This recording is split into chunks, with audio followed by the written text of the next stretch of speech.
There is a lie that polite society feeds you, a quiet deception designed to keep you compliant and useful. They will tell you that to build strong relationships, you must be unconditionally supportive. They will tell you to be an open book, to be generous with your time, to show up for everyone, and then they will subconsciously lose all respect for you the exact moment you actually do it.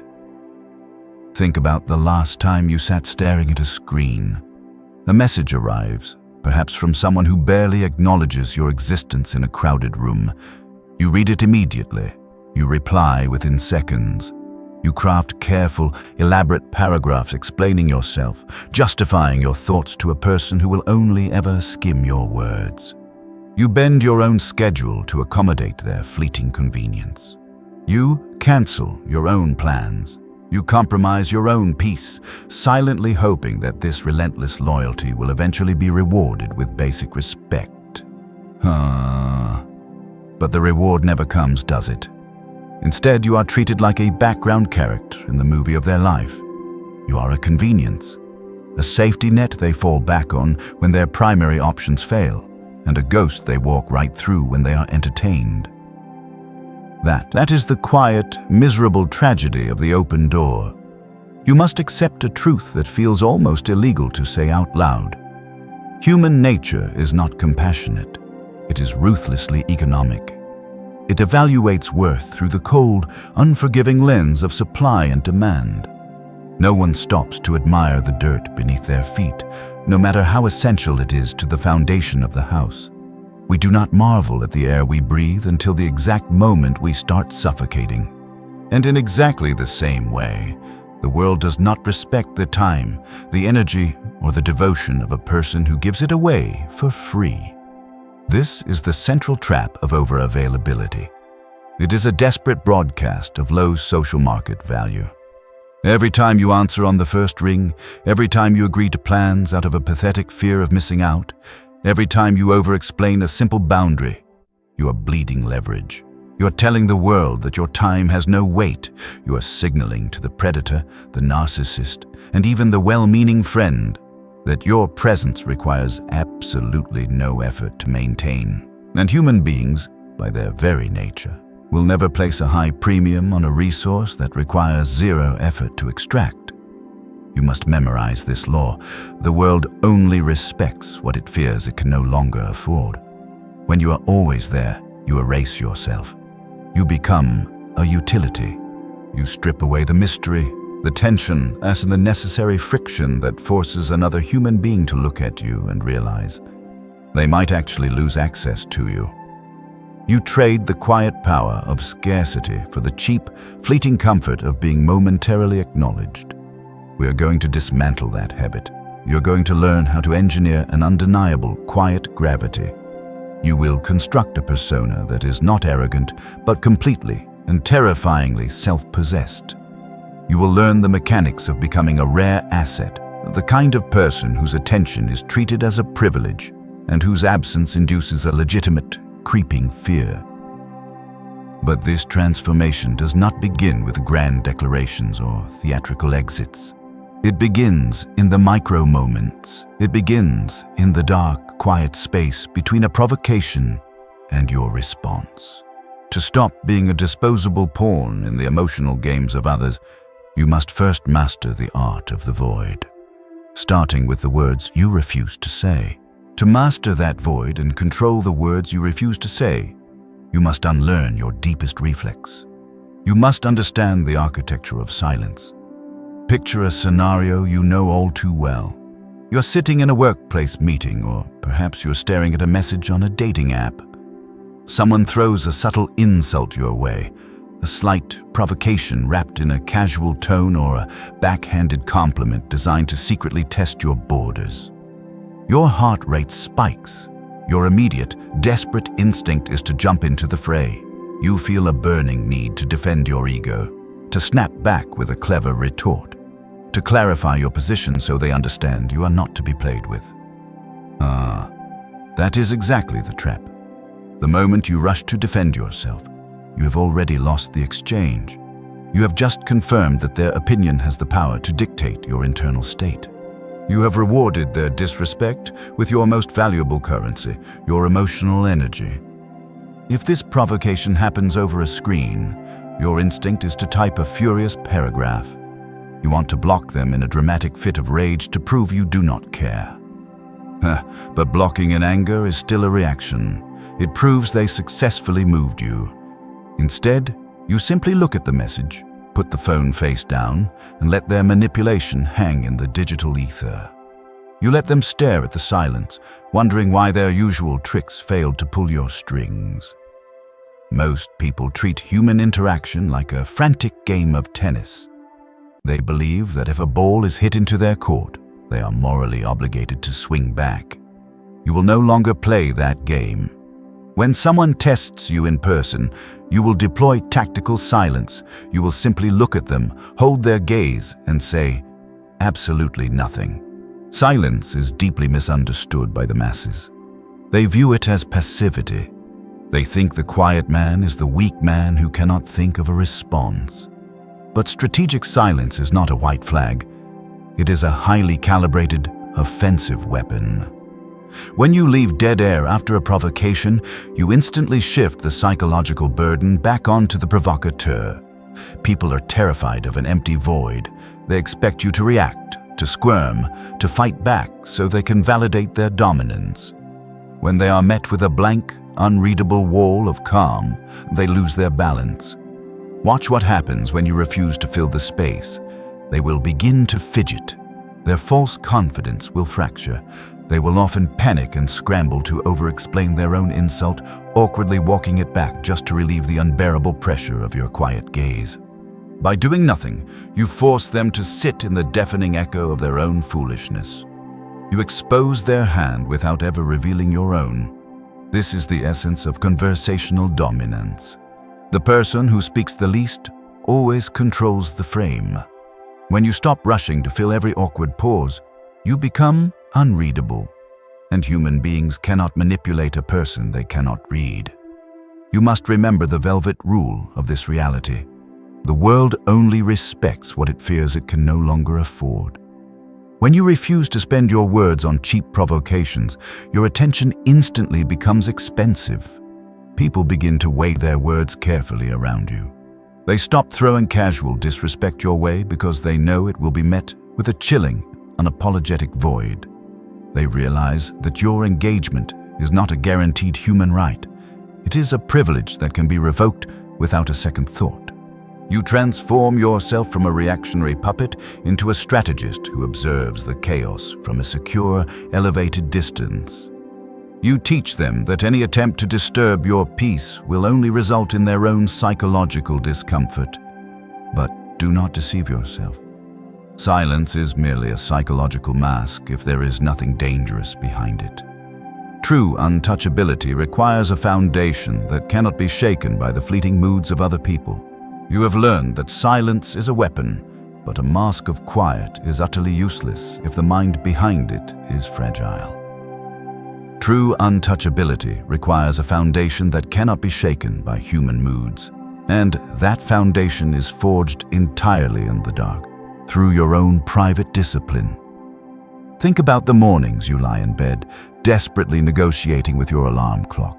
Think of the times you cave to a meaningless craving, or the quiet moments you break a promise you made to yourself just hours before. You convince yourself these are small, harmless defeats. You tell yourself that because no one saw you fail in the privacy of your own home, it does not matter. But it is the only thing that matters. Here is the cold reframe you must swallow. The disrespect you tolerate in your life, the way you are constantly overlooked and used, it is not just bad luck. It is the exact mathematical price of your own lack of self-command. Every time you surrender to a cheap impulse, you secretly bleed your own self-respect, and human beings are apex predators. They do not need to witness your private failures to know they exist. They can smell a lack of internal respect on you like blood in the water. Look at it logically. If you cannot even say no to the warmth of your own bed, if you cannot deny a craving for a hit of cheap dopamine on your phone, How could you possibly look a manipulator in the eye and enforce a firm boundary? You cannot. Your subconscious knows you are a fraud, and it broadcasts that submission in your posture, your tone, and your micro-expressions. The masses view discipline as a punishment. They rely on motivation, which is a fickle, pathetic emotion that abandons you the moment the sky turns gray or the work gets hard. You will view discipline for what it actually is: leverage. Discipline is not about self-help mantras or feeling good. It is the cold, unfeeling execution of your own word. When you do exactly what you said you would do, regardless of how exhausted, anxious, or uninspired you feel, you deposit iron into your spine. You build an internal infrastructure that makes you entirely immune to external pressure. Think of how this translates to power dynamics in the real world. A colleague pressures you to take on their workload, or a toxic friend tries to drag you into their weekend drama. The undisciplined person caves. They compromise their own schedule because they are already in the habit of compromising with themselves. They seek the immediate comfort of avoiding conflict, trading their long-term respect for a fleeting moment of social peace. A fatal trade. The disciplined strategist simply says no. They do not over-explain. They do not apologize. Their refusal is calm and flat, because denying a social request is effortless when you have spent years mastering the art of denying your own deepest temptations. The modern world is filled with erratic, emotionally chaotic people. They survive by pulling others into their turbulence. They manipulate, they push, and they exploit because most people are fluid, easily bent by a little manufactured guilt or a little fake charm. But when these chaotic individuals crash into a person of genuine discipline, the game violently ends. They hit a psychological wall they cannot climb. Your unshakable consistency is terrifying to the chaotic. It proves to them that you are governed by a rigid internal law, one that their cheap social tricks cannot overwrite. They realize very quickly that they cannot buy you with comfort, and they cannot break you with stress. You become a sovereign state. You require no external validation because you have already won the only war that actually matters, the silent war against your own weakness. This is the unglamorous, brutal work of building leverage. You construct a core so dense that the opinions of passing strangers bounce off you like rain on steel. But once you master your own internal impulses and fortify this core, you must learn to navigate the most dangerous battlefield of all, the emotional traps others will deliberately set for you. Navigating the emotional traps others set for you is the true test of your discipline. Because, make no mistake, the people in your life will relentlessly poke at your newly forged core just to see if you will bleed. Imagine a romantic partner who suddenly goes cold, pulling away their affection entirely to test your neediness. Or picture a boss who deliberately moves the goalposts at the 11th hour, manufacturing a crisis just to spark a panic. These are not accidents. They are calculated probes. The world is constantly running a covert diagnostic on your nervous system. They want to see the flicker of anxiety in your eyes. They want to hear your voice jump an octave in frustration. They want you to chase the partner, begging for reassurance, or scramble frantically to appease the boss. The moment you give them that reaction, you have submitted. Reaction is submission. It is a biological surrender. The second you display sudden anger, fear, or desperate need, you rip the remote control of your own emotional state out of your chest and hand it directly to them. Most modern advice tells you to process everything out loud, to be vulnerable, to let your feelings guide you in real time. That is a blueprint for becoming a perpetual victim. Vulnerability is a luxury reserved only for the deeply trusted few who have earned it over years. To everyone else, your raw, unfiltered emotions are simply levers they can pull to make you dance. You must build the Fortress of Apathy. Emotional suppression is heavily criticized by polite society, but in the realm of power dynamics, it is tactical concealment. When someone tries to bait you and you respond with absolute, chilling indifference, you starve them of their prize. You remind them of the unbreakable law. The world only respects what it fears it can no longer afford. And if they cannot afford to buy your reaction with a cheap trick, your status in their mind instantly elevates. You become untouchable. When the partner pulls away, let them drift. Do not double text. Do not ask them what is wrong. Let them sit in the cold reality of your absence. When the boss manufactures an artificial crisis, stare at it with dead, unblinking calm. Nod slowly and execute the task without a single drop of adrenaline. This does not mean you feel nothing. The storm may rage inside you, but your face must remain as still as dark water. You will process the anger, the betrayal, or the fear in absolute silence behind closed doors, strictly on your own terms. To the observer, you will appear unnervingly sovereign. You teach them that their actions do not dictate your reality. You cannot be baited, and therefore, you cannot be controlled. Yet a fortress that protects nothing of value is just an empty prison. You must actually become something the world desperately needs. A fortress that protects nothing of value is merely an empty prison. To wield true power, you cannot just be an unreadable ghost. You must forge yourself into an asset the world desperately needs. We all know the archetype of the man who plays the game of shadows perfectly.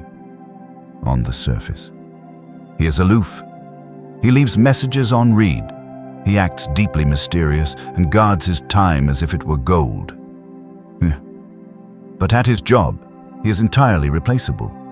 In his relationships, he brings absolutely zero actual substance. He is a hollow shell wearing the costume of a strategist, and very quickly, the world discards him. Because mystery without mastery is nothing but an empty bluff. Here is the gritted, brutal reality of human mechanics. People will tolerate your strict boundaries, your tactical silence, and your cold, emotional distance. But they will only tolerate it from someone whose intrinsic value justifies the friction of dealing with them. If you are average, your silence will not make you mysterious. It will simply make you forgotten. You must build rare, undeniable competence. Skill is the ultimate, unapologetic leverage. While the masses are busy chasing cheap attention and debating the semantics of social politics, you must disappear into the work. You must cultivate an ability so sharp, so essential, that your mere presence stabilizes the room. You must become the person who solves the problems that paralyze everyone else. This requires you to violently shed your ego. You must abandon the need to announce your progress to the world and instead embrace the quiet, unglamorous isolation of relentless practice. You must pour yourself into the thousands of dark hours where there is no audience to applaud your effort. True power is never handed to you just because you demand respect. It is surrendered to you because your capability leaves them with no other choice. When your competence is undeniable, your position becomes unshakable. They cannot threaten you with replacement because the cost of replacing you is a level of operational pain they are terrified to endure. You shift from being a disposable employee or a convenient partner into an absolute necessity. You become the anchor, and whoever holds the anchor dictates the movement of the ship. But even when you finally put in the dark hours and forge yourself into this undeniable prize, there is one last, fatal mistake you can make: leaving the vault unlocked. Leaving the vault unlocked is the final, fatal tragedy of the ambitious mind. Picture this. You have done the grueling work. You have mastered your silence, you have built your discipline, and you possess a rare, undeniable skill. You are, by all metrics, a high-value asset. Yet, out of a pathetic sense of misplaced guilt, you still hand over your weekends to the same toxic friend group that subtly mocks your ambitions. You still overcommit your newly minted time to low-level environments. You drain your elite energy on people who only want access to you because you are finally useful. What an absolute waste of leverage. You have built a fortress of solid gold, and you are leaving the front gates wide open for anyone to wander in and steal the treasury. To finalize your untouchability, you must initiate the Ghost Protocol. You must enforce ruthless, unyielding borders around your physical and emotional presence. When you elevate your value, your time ceases to be a public commodity. It becomes an elite currency, and handing elite currency to people who refuse to meet your new standard is an insult to your own evolution. You feel guilty because human beings are biologically programmed to fear exile from the tribe. But you are no longer playing by primitive rules. They will call you arrogant. They will accuse you of changing, of becoming cold. Let them. Their discomfort is simply the sound of you reclaiming your sovereignty. The people who benefited from your lack of boundaries will always resent the moment you finally build them. Cut the anchor. Stop explaining your absence to people who do not deserve your presence. True power, the kind of power that makes people shift nervously in their chairs when you enter the room, culminates in one specific psychological trait: the genuine, unblinking willingness to walk away from any table. If a relationship is constantly draining you, walk away. If a negotiation disrespects the intrinsic value you have built, walk away. If a room requires you to shrink your intellect or dilute your personality just to fit in, walk away. You cannot fake this willingness, so people can smell a bluff from a mile away. But when they look into your eyes and realize, with sudden, terrifying clarity, that you are completely prepared to erase them from your life to protect your peace, the dynamic permanently fractures in your favor. They realize that you belong entirely to yourself. The world does not organize itself around the loudest person in the room. It organizes itself around the person who does not need the room at all. You must sear the velvet law of human nature into your mind forever. The world only respects what it fears it can no longer afford. And from this moment forward, access to you is the most expensive thing they will ever encounter. Tomorrow morning, the game changes. You will wake up, and you will not reach for your phone to check who remembered you. You will sit in complete silence. You will breathe in the cold air, and you will set the absolute terms for your own day. When the provocations come, you will give them the void. When they demand your time, you will demand their standard. You are no longer a reactive participant in their emotional chaos. You are the silent architect of your own reality, moving smoothly, untouchable, and lethal. If you are ready to wield the velvet dagger and step completely out of the noise, leave your mark below. Right? I am the exception.